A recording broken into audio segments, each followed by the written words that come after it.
Hello! In this video, we will solve another equation involving the floor and ceiling function. This problem was from a post by someone in a Facebook group that I am part of, and the equation is the ceiling of x plus the floor of x plus x is equal to 4.8. Now, if you haven't watched my introduction to floor and ceiling functions, I highly suggest that you watch that one first. I'm leaving the link in the description below.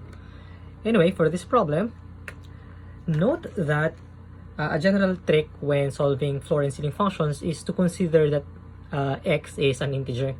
In this case, if x is an integer, this is of course an integer, integer, integer. So the sum of three integers should be another integer. So clearly, hindi yun yung case. Kasi if that's the case, the right hand side should also be an integer. But it's 4.8. So clearly, x is not an integer. Now, as I've said, this is an integer. And this one is an integer as well. Therefore, this has some non-integer part, itong x na to. And clearly also, that part should be 0.8. Kasi otherwise, you can't get that 0.8 in the right side. So therefore, your x simplifies to x equal to, let's say this k plus 0.8, where k is an integer, and that's of course equal to floor x. Gets? Okay. Now again, if your x is k plus 0.8, then your floor function is equal to k, and then your ceiling function is equal to k plus 1. Again, why?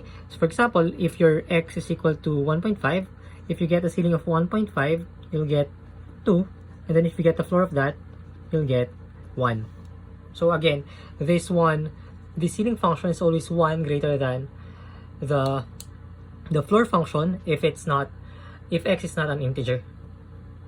Okay, so our equation reduces to, this is k plus 1, and then this is k, and this is k plus 0.8, equal to 4.8. So simplifying this, I get k, so that's 3k, then 1.8 is equal to 4.8.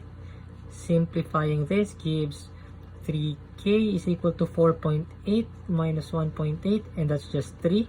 Therefore, 3k is equal to 3, and k is equal to, divide both sides by 3, you get 1. Therefore, k is 1, and x is equal to 1 plus 0.8, 1.8. To check, let's get a ceiling of 1.8, that's just 2. And then the floor of 1.8 is 1, and then x is 1.8. This is 3 plus 1.8, 4.8, which is equal to that. Therefore, the answer is 1.8. Okay, quite basic. For more difficult examples, I will be providing another set of videos for that. So in the meantime, thank you for watching, and if you like this video, don't forget to subscribe and like the video and share it for more videos to come. Bye-bye.